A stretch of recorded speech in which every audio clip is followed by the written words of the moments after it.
Emmanuelle Beyer, co-gérante d'une coopérative d'activité et d'emploi sur le Grand Est.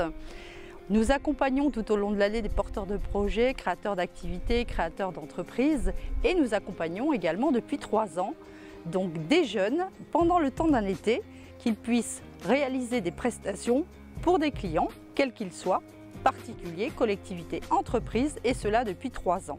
Cette idée originale, voire ce dispositif original, permet aussi de rassembler autour d'une même table différents acteurs autour de la jeunesse, de l'économie et de réfléchir ensemble aux actions futures même que nous pourrions développer sur l'innovation sociale.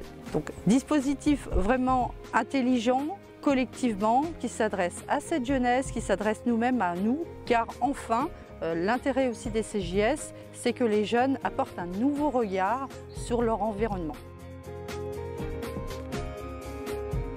Le projet Métallotrope, c'est en fait 2 idées majeures.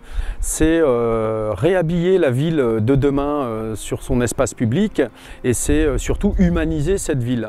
En fait, c'est implanter durablement sur l'espace public des mobiliers urbains nouveaux, singuliers, inédits en France, qui s'inspirent des jouets optiques du 19e siècle, les zootropes, les praxinoscopes, la toupie fantoche. La deuxième idée, c'est faire réaliser ce mobilier urbain nouveau par des stagiaires en insertion professionnelle dans les métiers en tension du territoire, notamment la métallurgie.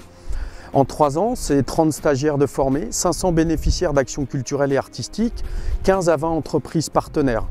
Aujourd'hui, il a des potentialités énormes puisqu'il favorise l'insertion et la formation sur le territoire. Il favorise l'attractivité du territoire parce que demain, Saint-Brieuc, c'est la seule ville en France où il y aura des métallotropes et où les enfants et les habitants pourront jouer avec.